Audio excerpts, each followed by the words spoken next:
pranam mantra, which he gave for Srila Gurudev. Srila Sridhar Maharaj, he didn't like exactly compose it like word by word, but he gave the idea for it. He gave some phrases for it like that. He like led the construction of this verse like that.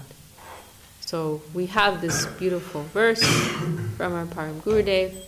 Who better than His divine grace can glorify our Gurudev? And really, it is astonishing how, to what extent Srila Sridhar Maharaj glorified our Gurudev. It is something astonishing.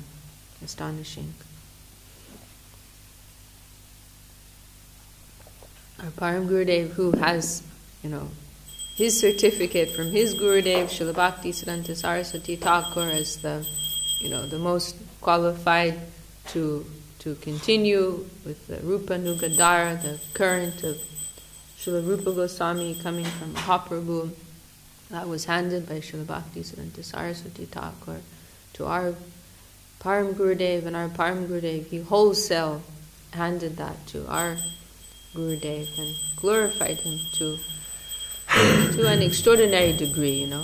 So many things he said. He is more than I am.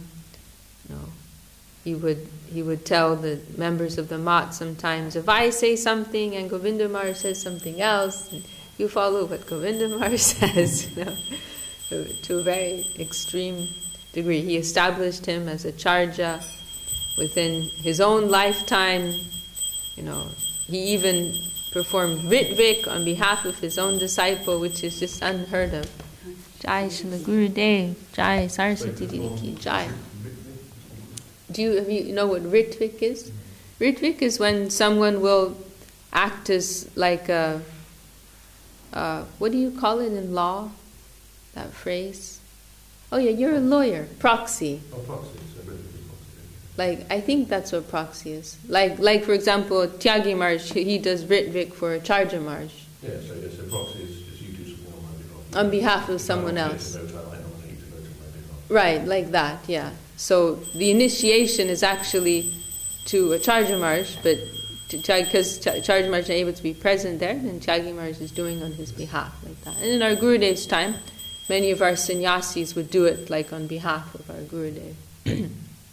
But Srila Sridhar Maharaj, he actually did that for his own disciple, which is just extraordinary.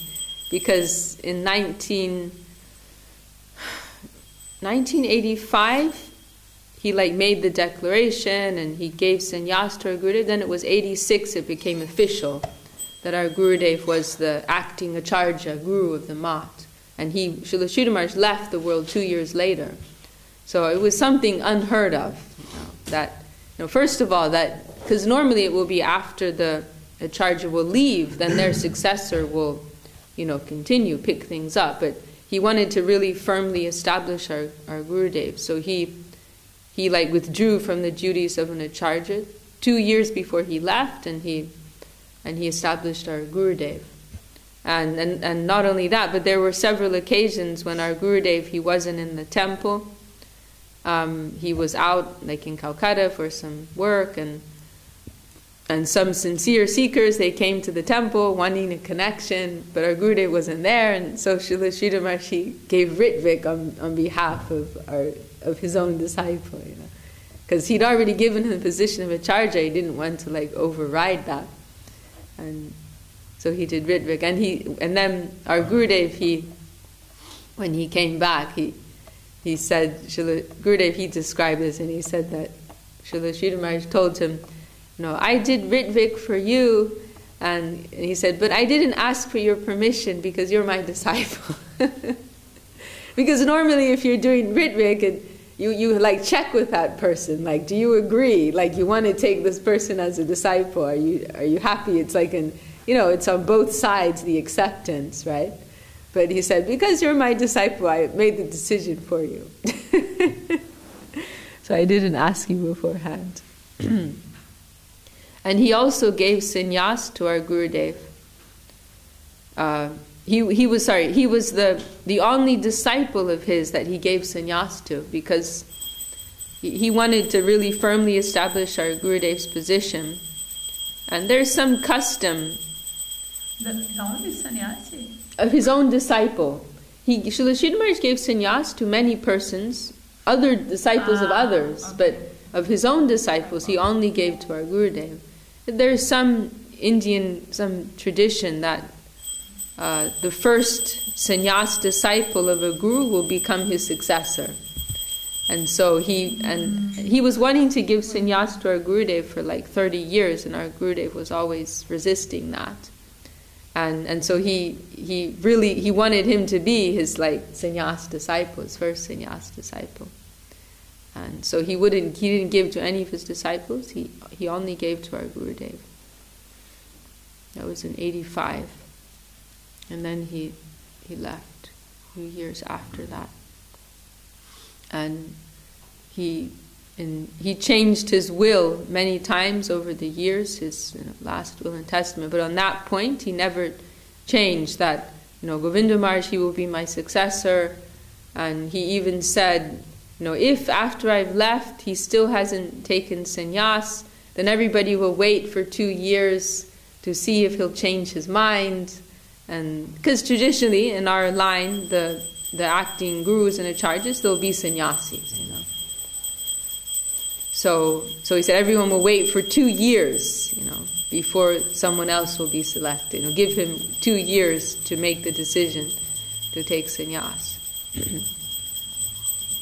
And another occasion he said, Jai Shama Sundari Devi Dasi Ki Jai. Another occasion he said, if you don't take this mat, I'm closing it down.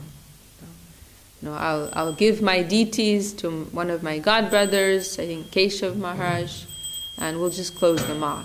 If you don't take it, nobody else. So like that type of extreme, importance and position he gave to our Gurudev.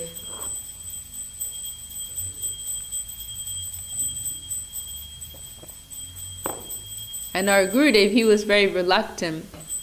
And he mentioned different reasons. He partly felt he wasn't qualified for that. And he said, my father was a guru.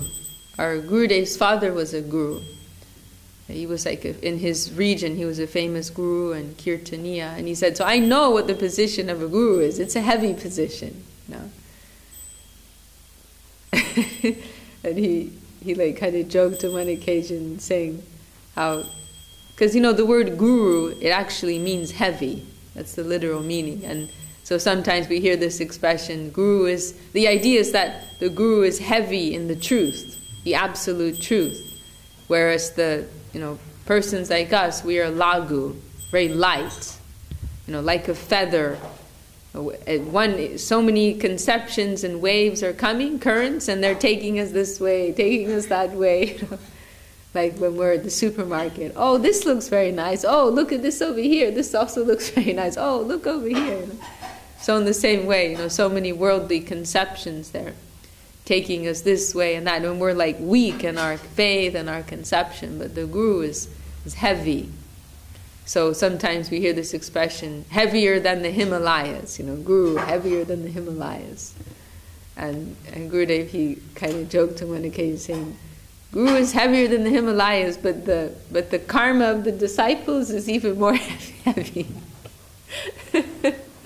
It's such a responsibility that the guru has to. It's not people may get excited about the position, but it's a very sober position. It's a very sobering thought. That responsibility that you have, that you become responsible for. Some of that will come to the guru. So he expressed that also on one occasion. I was actually quite surprised, and I heard in one recording, Gurudev, it was when he made this comment, and there was some incident where someone who had previously, they had run a slaughterhouse or something like that, but they had been involved in the killing of cows, and which is considered, from the Vedic perspective, is considered like very, very serious sin to kill a cow. And our Gurudev, he said he felt like, I cannot handle this. Like, this is very heavy karma, and he felt like, I'm not qualified to take this person. Like, this is too much responsibility. And I was surprised because, it was like a very humble position of our Gurudev to take, that he felt like he couldn't handle that. It was, I saw it as like an expression of humility, because from the highest perspective, all this like karmic sin, it is an inconsequential, it is a temporary thing. It is something attached to our material existence. It's not, connected with our soul, like aparad, like offenses, Vaishnava aparad. That is more serious.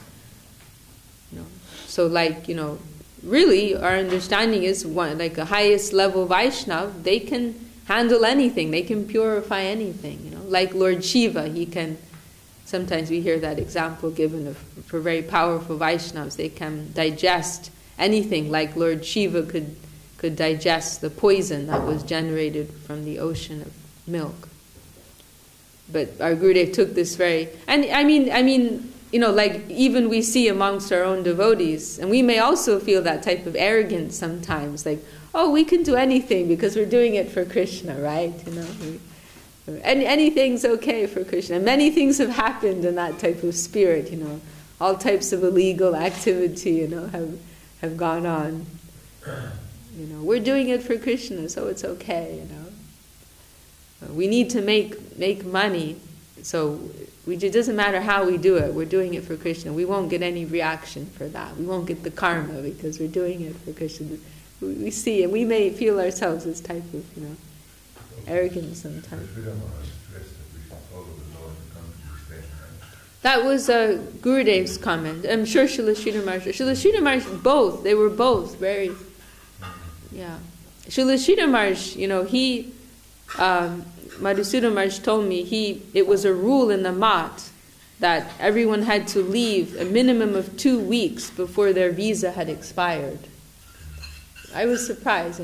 Like in my time, our Saraswati Didi knows like how loose some of our devotees would be sometimes, Like they wait to the last day, before they leave, And we had several cases where devotees overstayed as well, and we had to deal with all these legal problems and like that. And many times devotees would just stay up to the last minute because they're in this like emotional mood, Oh, we're here with Gurudev and the Dham, everything's okay. Who cares, But we saw Gurudev and Srila Maharaj, they were very like practical and never thinking we're above all of this, Not at all. They were, we're not beyond, Gurudev mentioned, if you're a liberated soul, you can do anything. You don't need to follow any rules. But why should we think like that we're beyond things, Rather let us, take a humble position, realize, where we really are, and, act in harmony with this material world that we're in.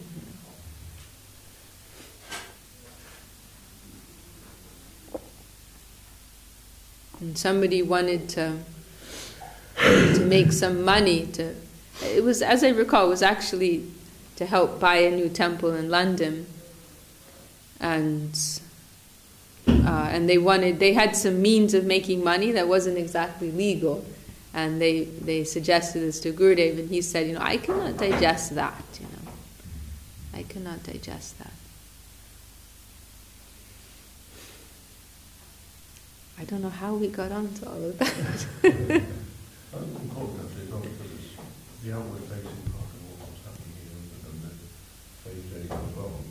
Sorry, can you say that again? The outward facing part of what we're doing in the faith journey is one. That's what people see. So if people see us breaking the laws of the land that we're in, yeah, that's another point. Yeah, yeah.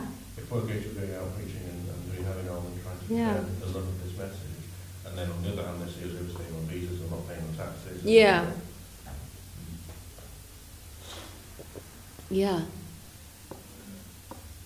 I mean, that was one reason why Srila Saraswati Thakur instituted this sannyas, this brahmachari sannyas dress, because strictly speaking, it's not a Vaishnav tradition. It's an external thing, and Vaishnavism is very simple. It's about developing a heart's connection. But because things had become degraded, and we can say persons were taking advantage of this simplicity and misrepresenting in different ways, and anything goes, we do kirtan, we can do kirtan however we like, we can do kirtan, as Gurudev said, in a hashish smoking party, things like that would go on, Then Srila Saraswati Thakur saw the need to institute some type of form and structure and regulations, So, there are some guidelines that we need to follow. Maybe persons on a higher level, they may act in different ways that are incomprehensible, but we can't imitate that, we cannot go to imitate that type of behavior. So, some like guidelines of behavior, some regulations are necessary for ourselves, and also, as you say, for the public. They can have some respect, for these people, appreciate the dignity of what this is. So the food is said to be practical, that it covers a big area. Yeah. Yeah. Yeah. That's something, certainly when I first came here, so the first time I walked through the door, it was still really 28 months ago. And it was the beauty, the sincerity and the work, and that's what I first saw. I knew nothing of the spiritual message at that point. If I walked in, it was a sort of wheat smoking party, everyone was hard cut, and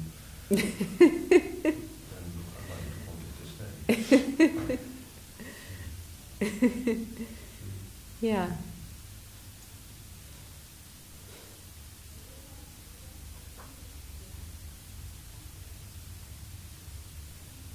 Yeah, these things are not like integral to pure devotion, but they support it. And for persons in our stage, it's good for us, it's helpful to us. We just have to have that type of perspective in our mind, because we can also go too far the other way, become too fanatic about following all the rules very perfectly. We also see that, the middle path, that Srila Sridhar Maharaj often speaks of that, Not too much this side, not too much that side, but like the middle path, just what is conducive to devotion, what is helpful for devotion. Yeah, thank you for, that was what I wanted to say next, but I forgot it. Yeah, thank you. Yeah, exactly. That example is very important for us. How strict Mahaprabhu was. So strict. He would not hear the name of a woman. He would not look at a woman. No, but he was worth. Yeah, this is the point I wanted to make. That we are worshiping Krishna as the highest, right? But according to ordinary perspective, Krishna appears very immoral, right? So then that gives us more responsibility to show that that's not a material thing. What appears to you to be ordinary, mundane behavior, it's all about love and no rules and so on and so forth. That gives us more responsibility to show that's not happening on the same platform that happens in this world. It's happening on a very pure platform. So we have to show, we are following all these things very strictly. We're following some type of, ordinary morality and mundane purity in order to show the purity of those, that higher lila, those higher pastimes.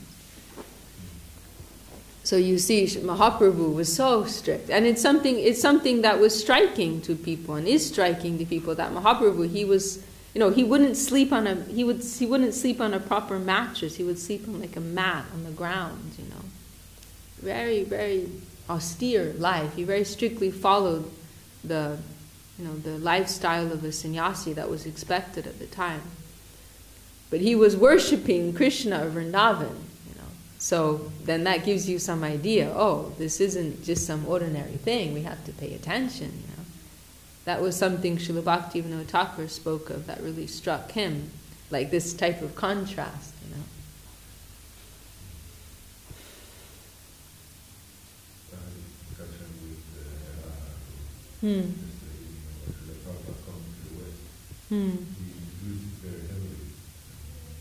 Yes, the regulations. It was necessary then to go back to this, it shouldn't be like a ticket thing. Yes. Yeah.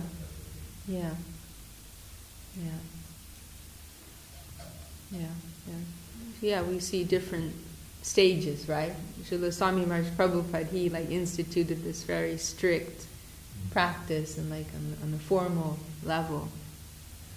And then we see our Gurudev from Param Guru Maharaj, they went deeper, and then it was okay to relax a little bit. Once you understood that, then what's that? Yeah.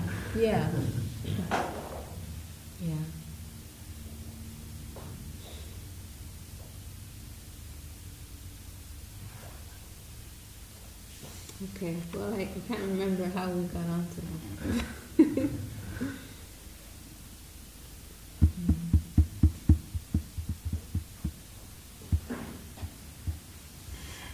Yeah, we were talking about how much importance our Param Gurudev gave to our Gurudev and established him in such a firm and very strong way, and so much love he had for him. Our Srila Sridhar Maharaj, he was so attached to our Gurudev. Sometimes when our Gurudev was going somewhere, maybe going to Calcutta, Srila Sridhar Maharaj, he would be down the road, and Srila Sridhar Maharaj would send someone, come back, need you to stay here. And they had their relationship, it is like this shining example and inspiration for all of us, what type of love and intimacy can be between Guru and disciple. And such a degree of surrender, on the part of our Gurudev, everything he did, everything he thought, was all for his Guru, for his satisfaction. We always, this is a nice point that I heard Srila Goswami Maharaj make once, how it shows you how surrendered persons like a Gurudev are, that when you think of them, you don't just think of them, you think of their Guru and what they're connected to and what they're about, Like for example, you think of some movie star in this world, it's all about them, right? What their profile is and what they've done and so on and so forth. But when you think of someone like our Gurudev, you automatically think of his Guru, because they're intrinsically connected, and he was always talking about his Guru. Everything he did, it was always about that, what will please Guru Maharaj. He never did anything for himself. Nothing. He never wanted any position for himself. And every decision he made was, what would Guru Maharaj like? What is Guru Maharaj's desire? Let me wait and see, what is Guru Maharaj's desire? It was constantly, that was his whole meditation. He had no separate existence. What he liked or what would be good for him, and he turned down many things, many facilities or opportunities he could have had, in the interest of serving his Guru and the dignity of his Guru. There was one occasion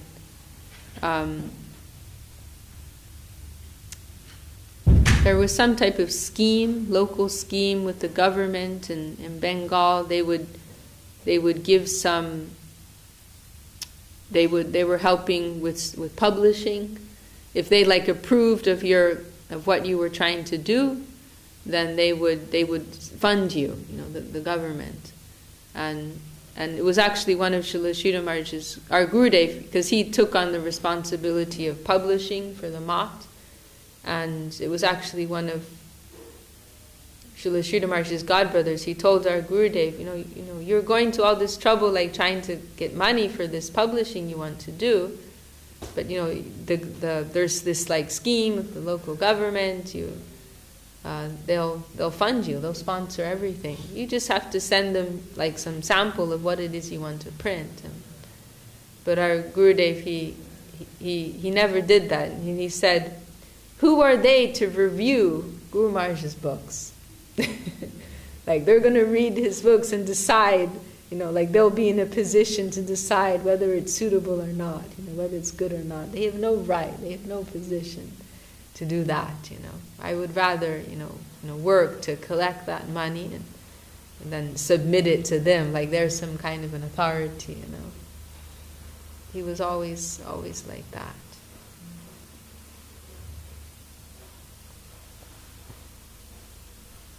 He had that type of integrity, you can say. And there was another occasion, there was some Vaishnav organization. They wanted to make our Gurudev, this worldwide Vaishnava association, they wanted to make our Gurudev the president of that. And because Srila Sridhar Maharaj, he had a preeminent position, like in the Gaudiya Vaishnav world, in the group of the followers of Srila Bhakti Siddhanta Saraswati Thakur, Srila Sridhar Maharaj, he has a preeminent position, and he's recognized as such, In ISKCON, maybe not so much. ISKCON is like more of a Western organization, actually. But amongst like those who are more closely connected with the Gaudiya Math, the Srila Saraswati Thakur's, mission, they're very aware of that. She's universally recognized, amongst that group. And so our Gurudev, he's always given special honor as his successor. So like in giving honor to Srila Sridhar Maharaj, our Gurudev, he's given that type of honor. And no doubt, of course, also in recognition of his, spiritual, characteristics, but primarily because of Srila Sridhar Maharaj's position. So they invited our Gurudev as the president, and our Gurudev he also commented, our Gurudev had some like strong Western following, and so they also wanted like that type of connection, like that gives them more power, right? We have like this strong Western mission, and they'll be like a part of our group. So he also made some comment about that. But he didn't accept that position, and one of his main objections is that one of the members of that group had some what's the word? Some particular point that Srila Sridhar Maharaj had made, they had made some challenge about that. The conception of Srila Sridhar Maharaj, they had made some challenge about whether this was appropriate or not. Oh, we can just say it, Srila Bhakti Siddhanta Saraswati Thakur, he's referred to as Bhagavan. Bhagavan is a word for God, you know that by now. But also you see in some places in the scriptures that for a very respectable person, they'll be referred to like that. So you see like Narada or Vyasa-Dev, I think even Arjuna in one place. You see in different places, very respectable persons, they're referred to with this title as Bhagavan, because they have such a high position, great contribution, and so on. So they're honored like this, Like even in English, you will say, "My Lord," right? Right? My Lord. Normally, Lord would be God, but it's like some respectable title. Sorry, Magistrates course when I was in France, now you refer to the magistrates as my lords. Right. There you go. So like that, this title is also given for very respected persons sometimes. And so Srila Sridhar Maharaj, he, I don't know if Srila Sridhar Maharaj so extensively did it, but at least on a few occasions he referred to Srila Bhaktisiddhanta Saraswati Thakur, like in modern times, by that title, because his contribution is so important for us. Srila Bhaktisiddhanta, his disappearance day is actually on Thursday, right? It's coming up. So we'll have some more discussion. But his contribution is so major, especially like in recent times, in modern times. He is like the most prominent acharya after so many hundreds of years. He cleaned up Mahaprabhu's line, reestablished the purity of Mahaprabhu's line. He instituted our whole way of practice, the whole way that we practice Krishna consciousness in this era. He established all of that. So he has such a major position. And so Srila Sridhar Maharaj referred to him like that, as Bhagavan, Bhaktisiddhanta Saraswati Thakur. But there was one guru of another mission who made some objection about that. Like, how can we refer to him as Bhagavan? This is not the done thing. We can't do this. Even though they had so much respect for Srila Sridhar Maharaj, they made an objection to this. But that really disturbed our Gurudev, especially because that person was very like a junior person. Like, who are you, like, to object to something that Srila Sridhar? If you were like on the same level as God brothers, then okay, we could have some discussion. But you're like a newbie, a Westerner, a newbie, who joined like a few years ago. Like, who are you to challenge this? And so that was the honor of his guru was being like disturbed in some way. Then he did not want to have a position amongst the group. Like he was making, like it would be like a compromise, right? That he's going to be a part of this group, but they're not properly honoring his Guru Maharaj. So everything he did, our Gurudev, it was with that consideration. He was always standing for the dignity and the conception of his Guru.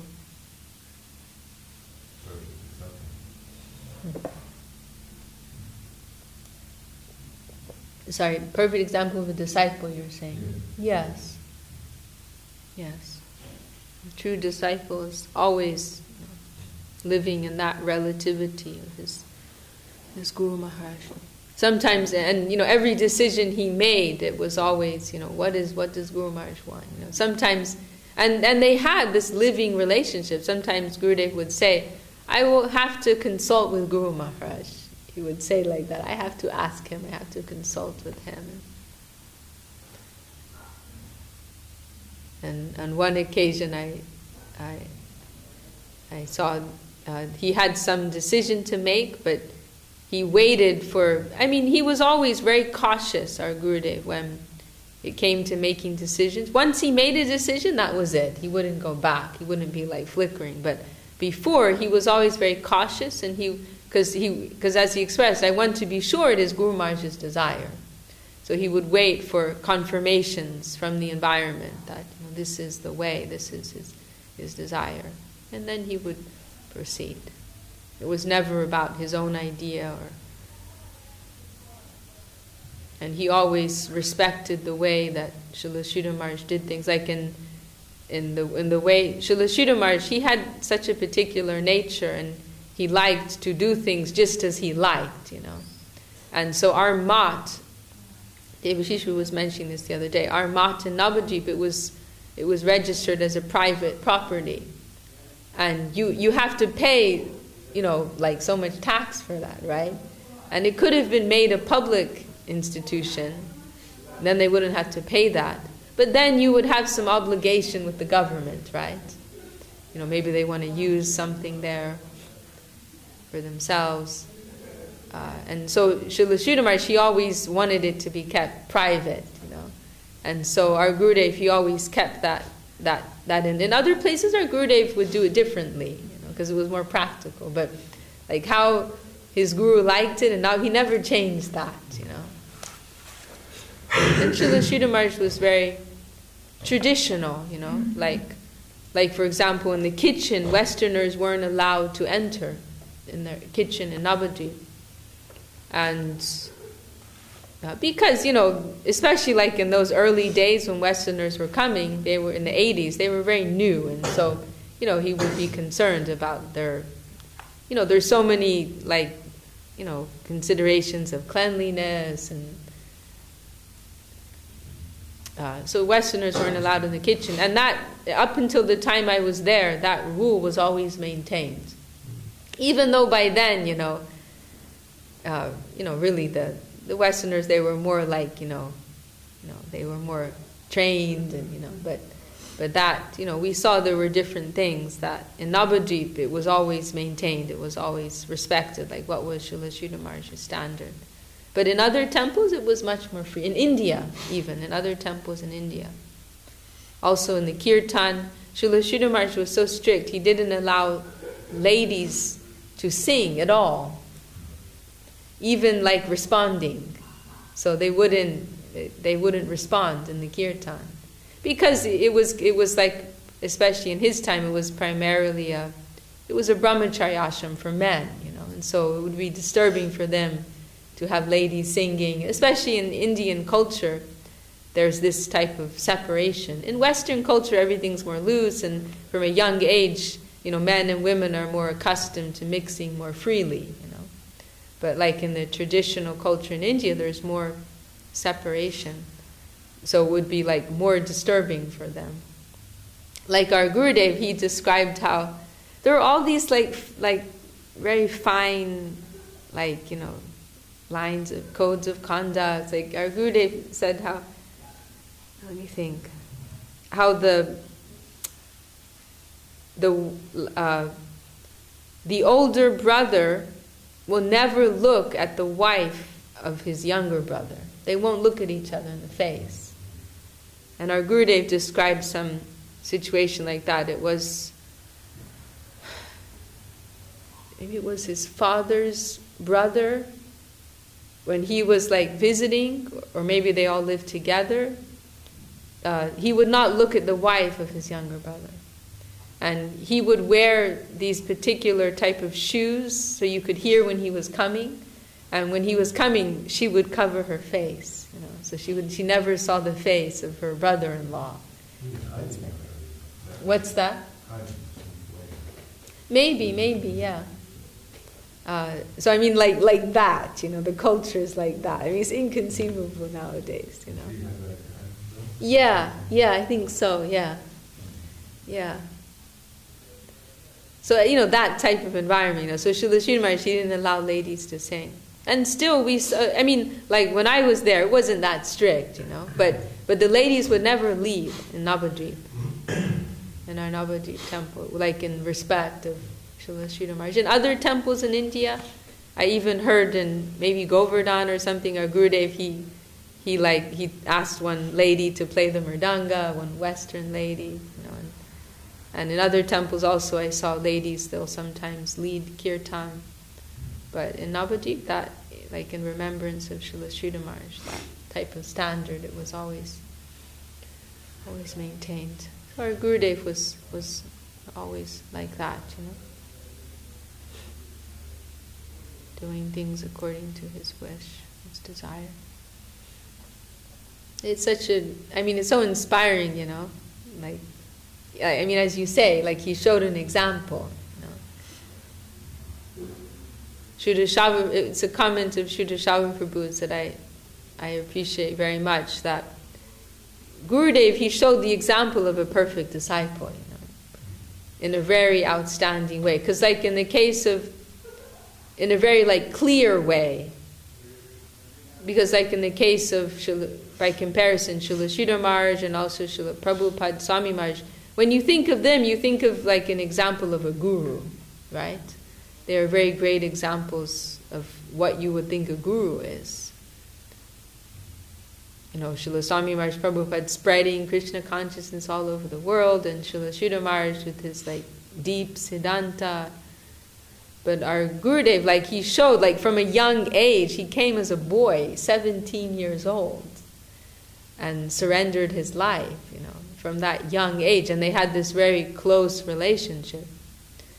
You know, I mean, like physically close. You know, of course, the relationship is spiritual, but because of that, like physical closeness they had, also, it's a very shining example. It's like in the case of Srila Sridhar Maharaj and Srila Swami Maharaj Prabhupada, they didn't have that type of intimacy.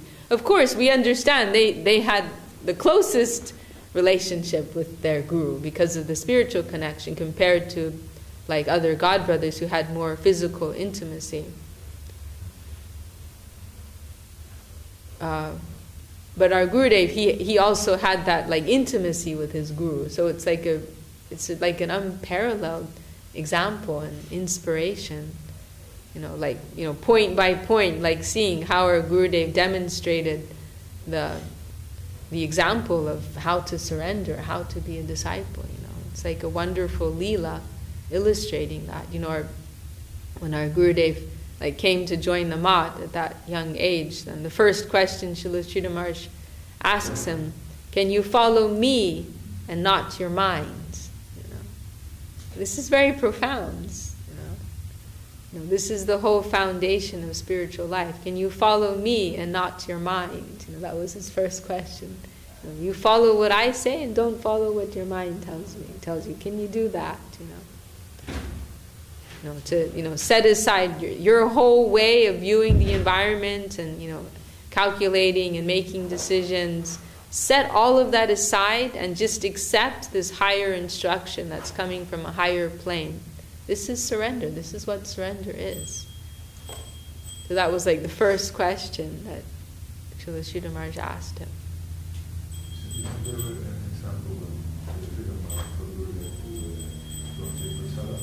Yes. Yes.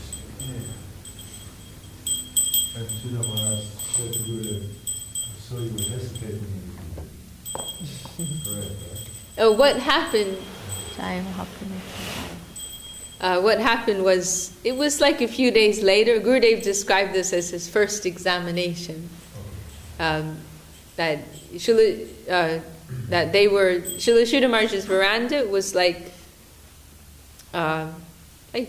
not far. It was close to where they would sit to take prasadam. And so they went to take lunch one day, and Gurudev saw in the dal that it was full of these insects, white insects. They were like, dead. They'd been cooked. They were like floating on the top. And so Gurudev saw that, and then he thought, oh, I can't eat this, I'm not going to eat this. But then he thought, Guru Maharaj has made all this arrangement for prasadam, and maybe Srila Sridhar Maharaj should even send him, like, go take prasadam. And he wants me to take prasadam, and I'm thinking this doesn't look good, I don't want to take it. But Guru Maharaj also told me not to follow my mind, and I have to follow what he says. So he had this inner decision, conflict, and then he it was like a little intense, because then he said out loud, "No, I will take. He said it out loud, because his thoughts were so strong, and so then he ate it, and then afterwards he went to Srila Sridhar Maharaj, because Srila Sridhar Maharaj almost immediately accepted him in a very close way, and he became his personal servant. And after only 7 days, his first week, Srila Sridhar Maharaj started telling his friends and godbrothers, he will be my successor. He started to say that after 7 days, a 17-year-old youth. So he was already like going and giving some massage to Srila Sridhar Maharaj, and so after lunch he went to do that, and Srila Sridhar Maharaj, he'd been observing him taking prasadam, and so he asked him, what happened down there? Why did you shout out like that? And then Gurudev explained what had happened, and and then Srila Sridhar Maharaj, he was very pleased. He said, oh, you can follow me.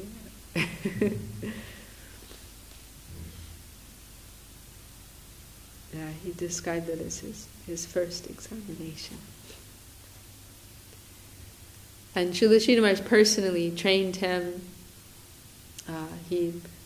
Sometimes personally he would instruct him in different sections of Chaitanya Charitamrita, Sanskrit, and he also arranged for many Sanskrit scholars because he wanted to train him like as the acharya, He wanted him to be, highly qualified for that position. So, wherever they went, he would, arrange for like the best Sanskrit teachers to train him. And he personally took him to Vrindavan. It was, our Gurudev, he joined it was in around May, the appearance day of Lord Nrsingadev. And then a few months later, it was Rath-yatra, this festival in Puri, and so they went to Puri for that festival. And Srila Sridhar Maharaj gave him first initiation in Puri, actually, on Rath-yatra. Was it Rath-yatra day? I think it must have. Maybe it wasn't the day of Rath-yatra, no. But it was around that time in Puri. And then after that, they went to Vrindavan. And they were there for a few months. And Srila Sridhar Maharaj personally took him to all these holy places. He gave him second initiation on the disappearance day of Srila Rupa Goswami. And then the first initiation, it must have been around, I don't know if it was exactly on Rath-yatra day. Maybe it was. I have to check. But that was unusual because normally you would wait at least 6 months before you... now things are more loose, and our Gurudev, he would just freely... Because he was moving and in the traditional style, the guru and disciple, they would have very intimate time together, and in a small ashram, but in this type of organization, big organization, and our Gurudev traveling everywhere, he was kind of giving initiation on an emergency basis. It was kind of like that, like rescue ship, But traditionally, it was it would be you wait 6 months, 1 year, decide whether this person's really serious and qualified. And so normally Srila Sridhar Maharaj would wait 6 months or something. But he gave to our Gurudev just a few months. It was maybe 2 or 3 months after he joined. And then he gave him second initiation a month after that, very shortly after that. And then he took him with him all the holy places in Vrindavan. And on one occasion he was explaining the last verse of Shikshashtakam, which is a very high verse, and high mood of surrender is there. And one of Srila Sridhar Maharaj's godbrothers, Krishnadas Babaji Maharaj, he was also sometimes going with them. He was living in Vrindavan at that time. And on one occasion, Srila Sridhar Maharaj, he was giving this very high explanation to our Gurudev. And then this godbrother, Babaji Maharaj, he questioned Srila Sridhar Maharaj, he's a 17-year-old boy. He just joined a few months ago. He's like a teenager. And you're explaining all these very high teachings to him. Are you sure about this? And Srila Sridhar Maharaj, he said, he is qualified, you know. He said he's crossed over so many things in so many past lifetimes. And he said, and what I'm telling him, an old man could not understand. But he is young, but he is very qualified. He can catch this. He's qualified for this. And there was another very special incident I heard Gurudev describe, how they were there in Vrindavan for some time, and then Srila Sridhar Maharaj sent him to Delhi for some preaching engagement. And so Gurudev went with a few of the others who were with them, who came from the temple, from the Math. And Srila Sridhar Maharaj stayed there. And so one morning Gurudev was there. This is like maybe Delhi or the outskirts of Delhi. And they were on the bank of I think it was the Jamuna River. And Gurudev, he just started kind of spontaneously, or maybe it was an organized thing, I'm not sure. But he, just with a few other of these brahmacharis, they started some kirtan, our Gurudev. Our Gurudev was an amazing singer. He came from I don't know if you heard some of his kirtans. Yeah, it was actually like his family's profession. His father was like a professional kirtaniya. And so our Gurudev grew up with that and just kind of naturally became trained in that. Also mridanga, singing mridanga. So he started the kirtan. And then gradually more and more people just started to gather, you know. And finally it was like hundreds of people in this huge, roaring kirtan being led by our Gurudev. And meanwhile, Srila Sridhar Maharaj, he decided to come there. And he didn't tell them, so it was kind of like a surprise. And he happened to arrive just as this huge kirtan was going on. So from a distance he watched this. And he commented at that time, he will be a great acharya in the future. You know? And he also told our Gurudev, you will never have to go after anything. Whatever you need, it will come after you. You know, you have that type of spiritual power. So many sweet stories we heard Gurudev tell. I was just thinking of, they had this shloka game. I don't remember the name of it. You heard about that, right? They had this shloka game where you would, one would recite one verse, because they just had memorized hundreds and hundreds, thousands of verses, you know. And so one of them would say one verse, and then the challenge would be to say another verse that started with the last syllable of that verse. They would play this for hours, you know. They just had so many verses memorized.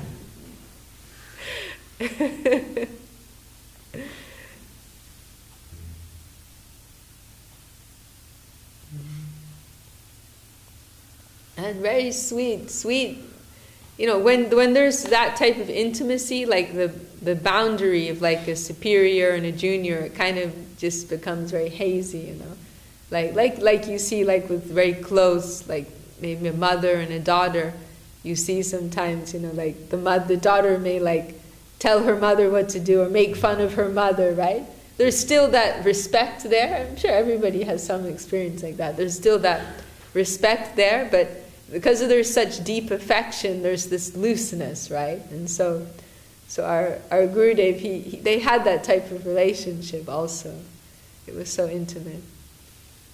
Our Gurudev, he told of one occasion, I think it was that same time they were in the Vrindavan area, and something happened. Our Gurudev, he got upset about something, and he wouldn't eat. He stopped eating, and I think because he'd been chastised or something, and then he got upset, so he wouldn't eat. I can't remember the details, or even if he said all the details. But and then some of the godbrothers of Srila Sridhar Maharaj, what was it? They were everyone was trying to get him to eat, you know, and he wouldn't eat. And then there was one devotee who was more junior, But Gurudev had he was like a brother. And so Gurudev felt more like, sometimes it's like that someone in a more senior position you may not take so seriously, but someone, they're in a junior position, but they're like, there's more of a tightness and you feel like more obligated, like you can't say no to them. Even though they're in a lower position, like you're more bound by what they say, And so then someone in some junior position, they told Gurudev to eat, and then he ate, And then Srila Maharaj got upset. He said, "You're not listening to me. You're listening to him." And he went to hit Gurudev, like this beating, but it was so gentle. He was slapping Gurudev on his chest. It was so gentle. And then Gurudev, he said when Guru Maharaj started to do that, he went closer to him, and then Srila Maharaj was very surprised, and he said, "I'm beating you, and you're coming closer to me."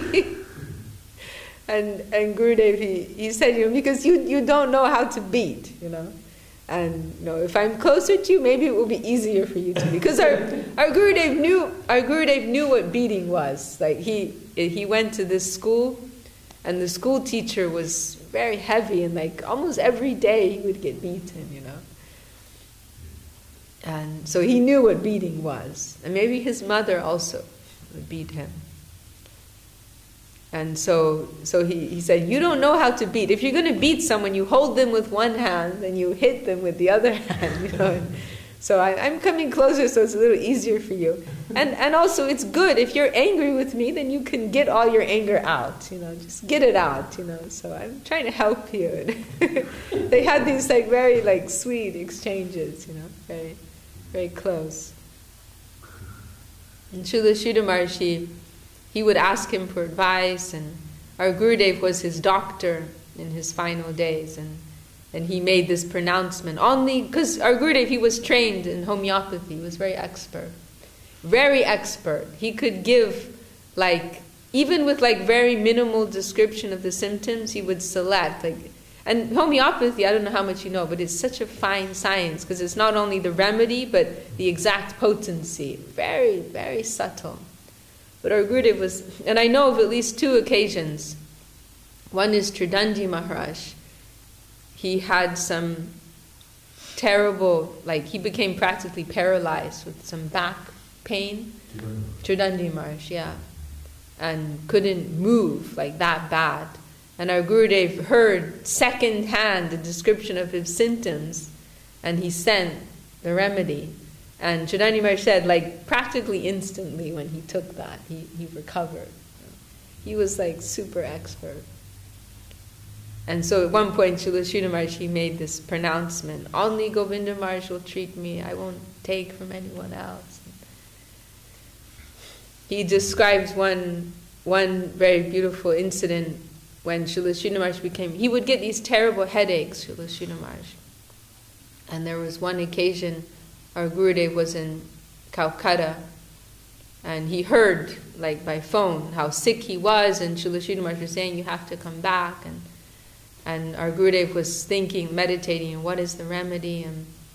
And he prayed to Lord Shiva. Lord Shiva, he's known as the Lord of medicine, God of medicine. And also our Gurudev, he has this special relationship with Lord Shiva. And so he prayed till he described he was bathing in the shower and crying. And please, Lord Shiva, Mahadev, you tell me. And he heard, I think it was Naksvamaka. It's in Naksvamaka. Giri Thakur, he's been through all the books, for our publishing. He's very familiar with everything. And he heard that. And then he prayed again to Lord Shiva, just to confirm, make sure it wasn't my imagination, And then he heard again that remedy. And then he called to Haricharan Prabhu and Navadvipa, please give this remedy. And then he came to Calcutta, to Navadvip, and then when he arrived at midnight or something, and and he saw that Guru Maharaj was sitting up and he was taking prasad because he hadn't been able to eat anything. And he was sitting up and eating, and then Gurudev was like, "What happened to Hari Charan? You told me he was like so sick, oh, but you gave that prescription, and now he's okay." Now it's getting late, huh? We should probably stop. And he also told this, because our Gurudev, what he'd like to do is he'd have someone, like a normal doctor, make some diagnosis. He'd like to know, because he wasn't able to do that, necessarily. So he'd have like your general doctor make a diagnosis and also what their prescription would be. And that would help him to to decide like the corresponding homeopathic treatment. And Gurudev also described this sweet exchange with one doctor. He used to treat Srila Sridhar Maharaj, but then Srila Sridhar Maharaj made that decision, only Govinda Maharaj will treat me, nobody else. And so then one occasion, that doctor, he was called, and Gurudev wasn't there at that time, he was out of town. And then he came and Srila Sridhar Maharaj said, "Oh, I won't see you. Only Govinda Maharaj is my doctor." He wasn't so friendly to him, you can't treat me. And he became very upset, that doctor, because he loved Srila Sridhar Maharaj, so he felt hurt. And he went, And then Gurudev came, but he wanted that doctor's help, so he went to him, "So please, you have to see him." And he was like upset, No, I won't see him. He said, "He'll only see you." And Gurudev said, "No, but I need your diagnosis, I need your diagnosis, and I want to know what your prescription is, and please, and I know you love Guru Maharaj, and Guru Maharaj loves you," and like that. Any sweet. This first time is described in some book. Yeah, an affectionate guidance. Yeah.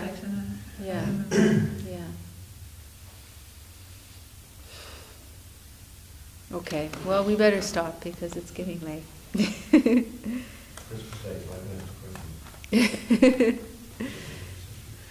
Yeah, last night Avadut Maharaj, he sent out an email to some of the devotees, he was saying how now Gurudev's appearance day, it's at the same time as Christmas. This is like special Christmas gift, This is the real gift, This is the real gift. Our Gurudev's divine appearance in this world.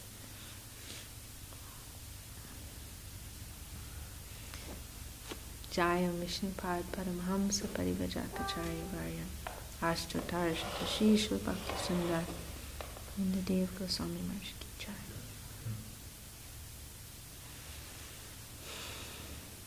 Giri Prabhu, you sing?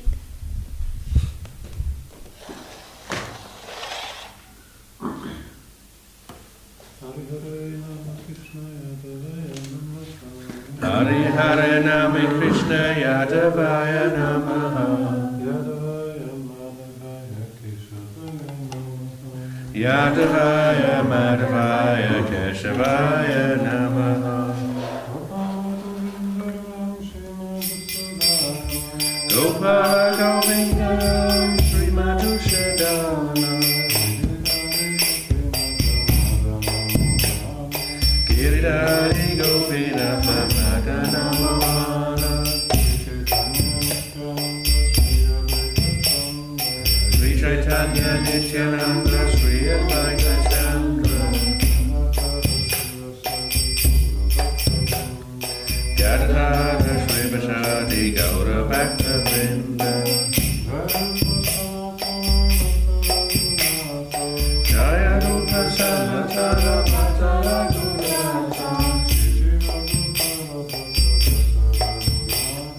Sri Shiva Gopala Bhatta Dasara Gunata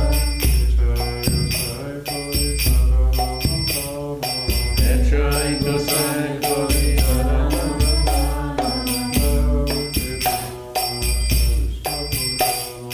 Jai Shri Vigna Shri Avishta Purana Petro